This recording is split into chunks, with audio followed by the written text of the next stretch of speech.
Okay, as I was saying, like Athens is really small. You kind of know everybody knows everybody, and you just all know everybody. That's all you can say. Like, so it wasn't really new people. I kind of knew of them. You know, we played against them basketball, sports. That's what we did, but I didn't know them like I knew my friend. So it was all kind of new, and I went back into my shell a lot. Like I don't know these people, but I ended up making quite a few friends playing sports. Well, not quite a few because a couple of my friends transferred over, so you know, still had the crew. Still went to visit them. Still kept in touch or whatever. And when we played against them in sports, it was all good. You know, this is the game. You establish the rules, but that's what I did. It's taking honors classes. I don't know what you guys call them. We call them AP. I took a couple. Well, I took one AP class, and that was AP chemistry. Great experience because I love just blowing things up, and I love the mixed stuff and whatever. I love that. So that's what I did there. Graduated at like a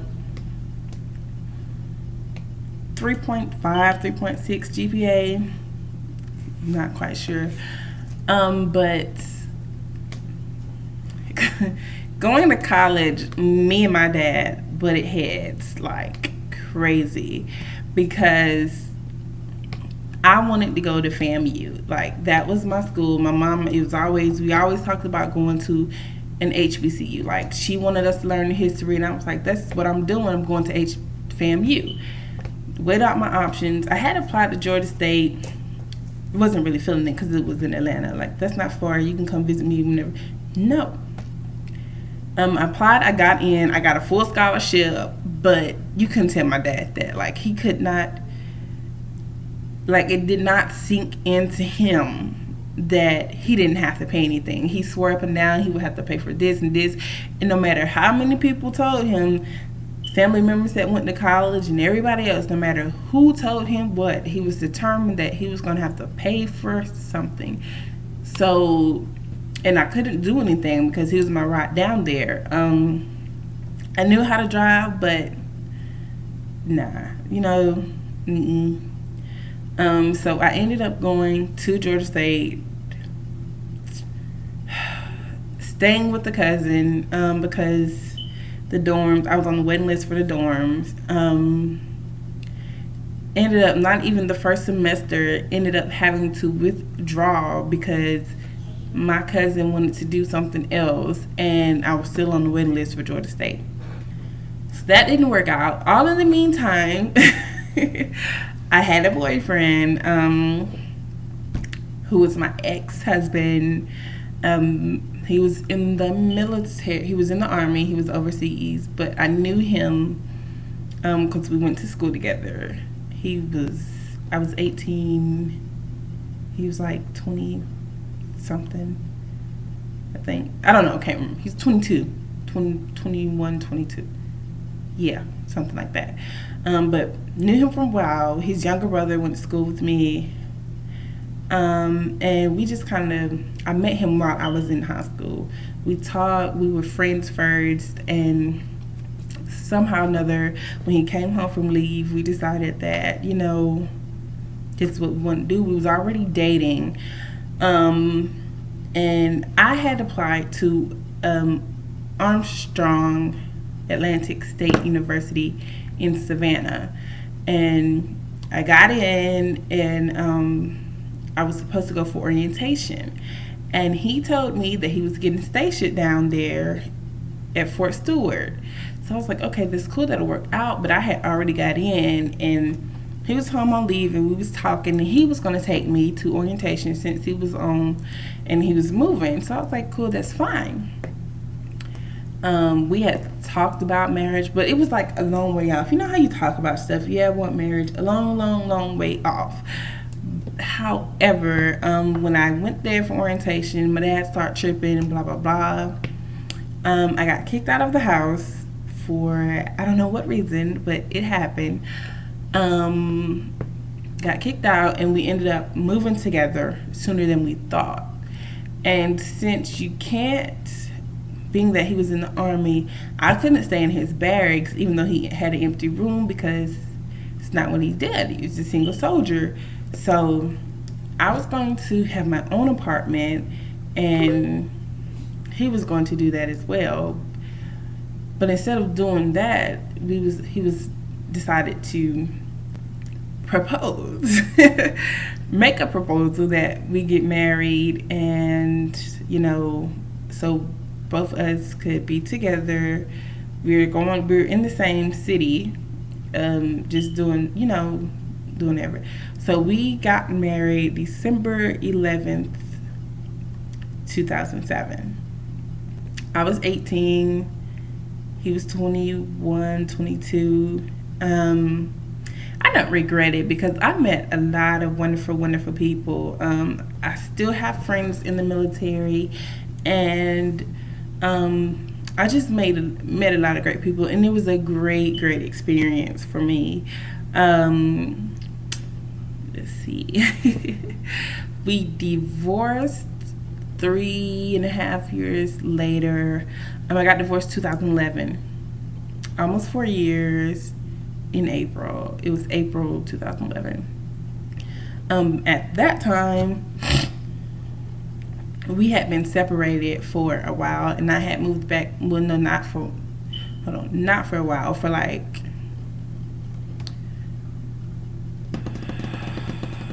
I want to say a few months.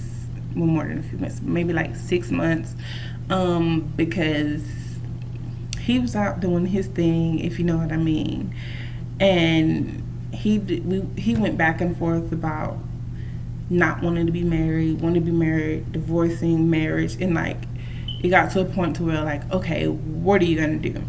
You make up your mind, whatever. But while I was still down there, he was doing his thing and thought I didn't find out. We was in a bike club. We had our own bike club in Savannah. And the bike community is big. It's big, but then again, it's small. So, if you messing around with other people, it gets back. So people would call, tell me, even when I was in Athens, I got phone calls all the time about him. We weren't divorced yet, so it was it was really, really hurtful because we were trying to work things out, and that's just not how it ended up. He was stationed. Was he stationed? Yeah, he had to go back overseas for something. He had to go back for like a few months to play catch up with his unit, because when we first moved to Savannah, he had just got back from deployment, so he had a year off. And at the end of that, he had to go back. So, I'm thinking of the wrong thing. Anyway, I saw him through 2 deployments. It was just a lot of things.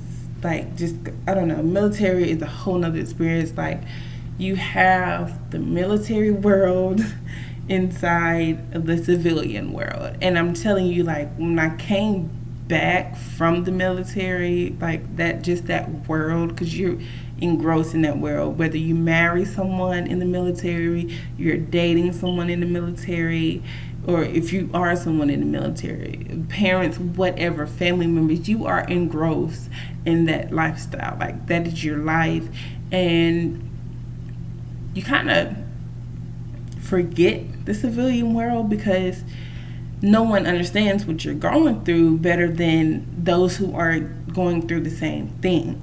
So that's what happened. I mean, that lifestyle sounds like it's the mob or something, but that lifestyle was like, it consumes you basically. And I had to readjust back to the just being a civilian. When I got divorced, it was like everything was like, oh, okay, whatever, it just takes hold of you. Like, you know what I'm talking about? If you experience, if you're dating or if you're married to somebody in the military, that's what it is. And one night I had got some news about him, and I just like lost it. So I went, my cousin was having a party. I ended up bartending, drinking, everything. Like I was so wasted. And that is the night I got pregnant with my son. We had already, we were in the process, we had already started the divorce papers, but they weren't final, something about setbacks. So it took 2-3 months for our divorce to be final, and in that time I got pregnant with my son. I wasn't seeing his dad, it just kind of happened.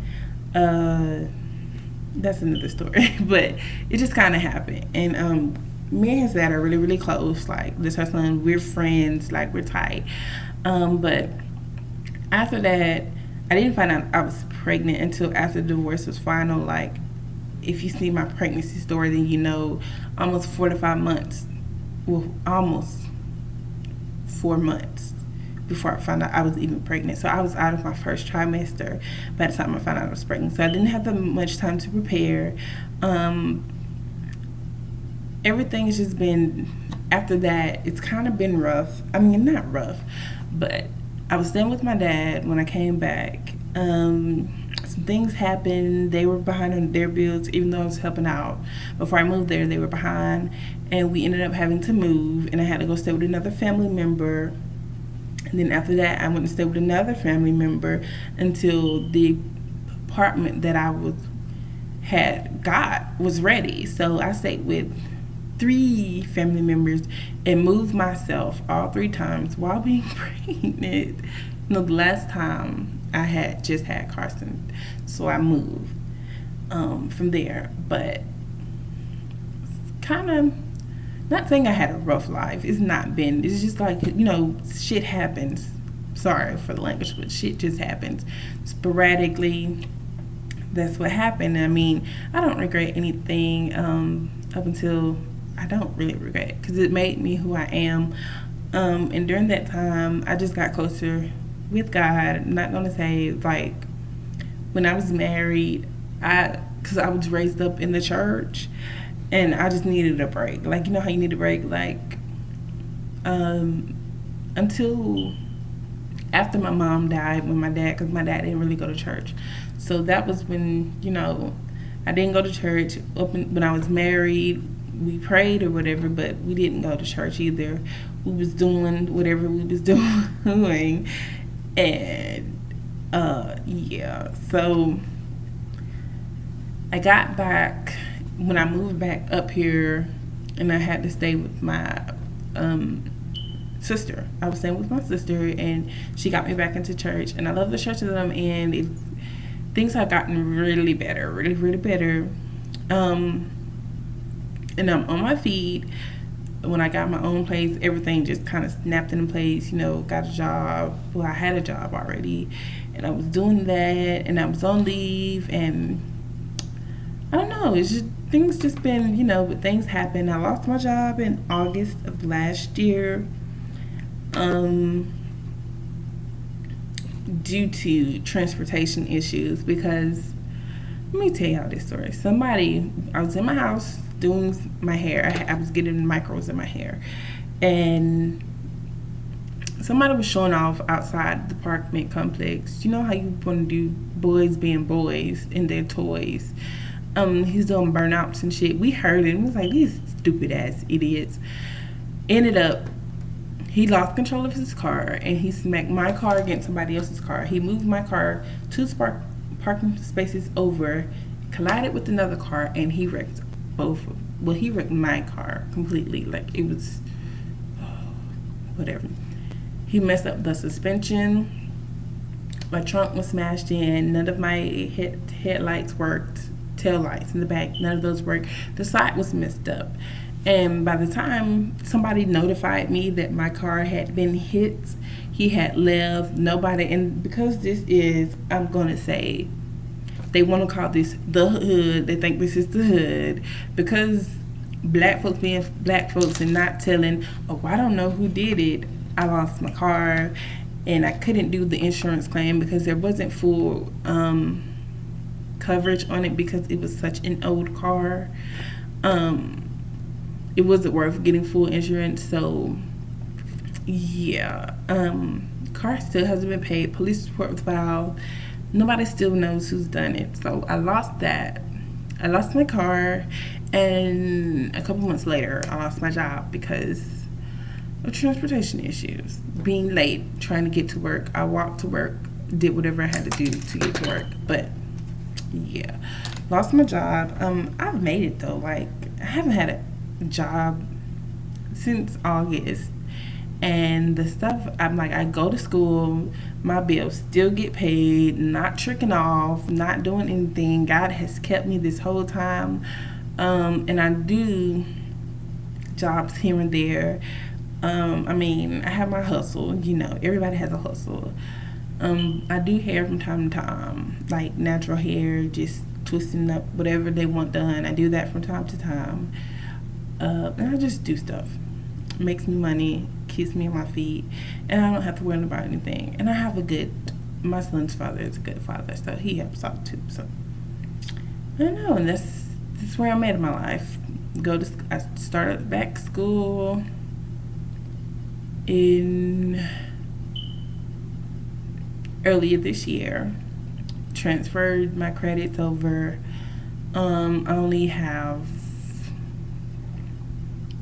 I have until May of next year, and I will have my associates.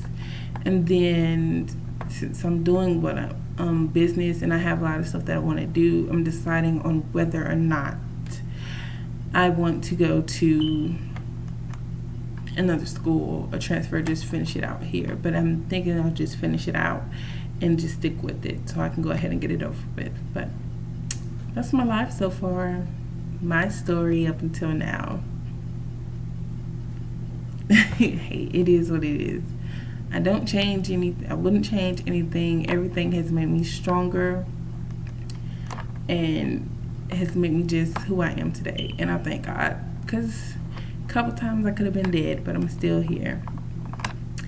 Thank you guys for watching. This will probably be a part 2 because this is a long ass video. So thank you guys for watching, and stay tuned.